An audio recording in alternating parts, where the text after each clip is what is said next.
Hi, maayong adlaw sa tanan, no? So, welcome sa ato ang vlog. Kini ang atong buhaton is ang magluto na putaong nangka.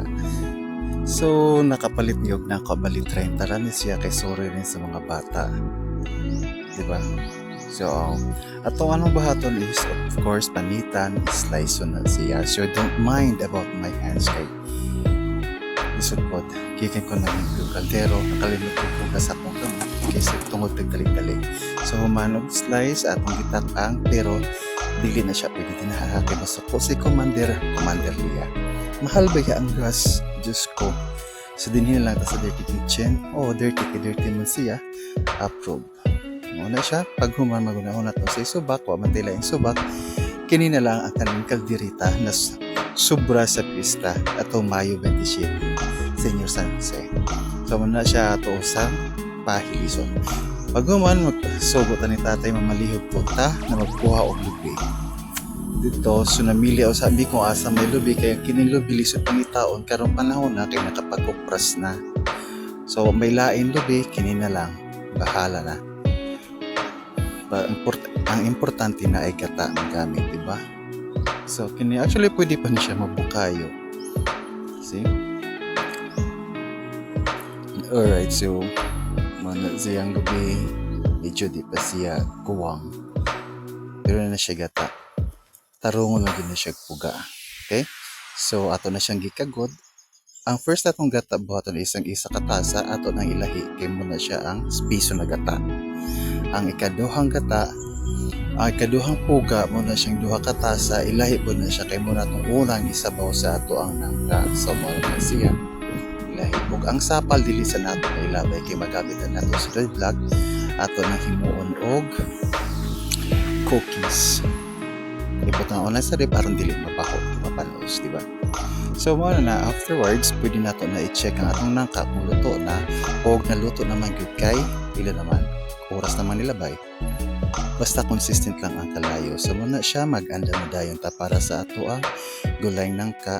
So nagluto na ta ato nang isutiyo na ang bombay ug ang luya. So muna siya. Okay. So take note guys, ang kalayo dili lang kaayo siya kusog aron dili mapagod ang ato ang lamas. Okay? Pero karawo na siya. Human ana ibutang na dayon ang atong nangka. Okay? Pagbuman sa nangka iputang ang nangka hinay-hini lang kay basin mausik. Alrighty. So muna siya ron ato dadayon i-add ang tong ikaduhang kata nakatong duha kata sa nagata nila usaw. Kana siya kay aron paluto na siya o pabukal. So i-add to ang sabaw sa katong kalderita ug ang unod sad. Actually di na siya unod. Ribs na siya sagol. Di ba? So ato din na siyang karaw-karawon isagol ug maayo. Alright? Pag humanana, pwede na datin siyang takluban ug magulotay pila ka minuto.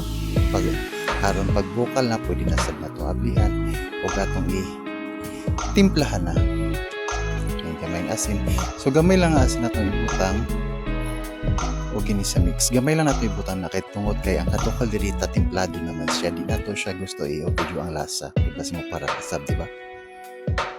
Alright, so pag humana na karaw-karawon, enough na makuan, mix na o gisagol na pod ang uwahing gata. Kani uwahing gata mo siyang kinaunahang gata na ispiso. So karawon ug tarong. Okay?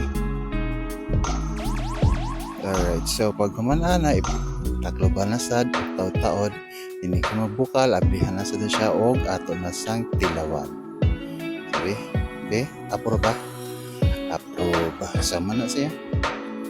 Wala siya anda magpunta magkuha na po taglaing sudlanan kay para ato na po nang ihaon ibutang na to sa lamisa. So tilaw na po. Sinara lang siya guys. Actually dali lang siya hibuhaton siya. Patience is a virtue lang jud. So mauna siya kuha tagamay kay atong tilawan. So how does it taste like kayo? Diba? So okay. So mo lang na siya. Tilaw-tilaw gamay.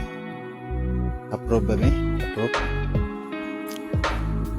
Approve na siya kay lami ka no. So mo na siya nakalimot ko maganda pa tao para kang lulalitahan sa kalihat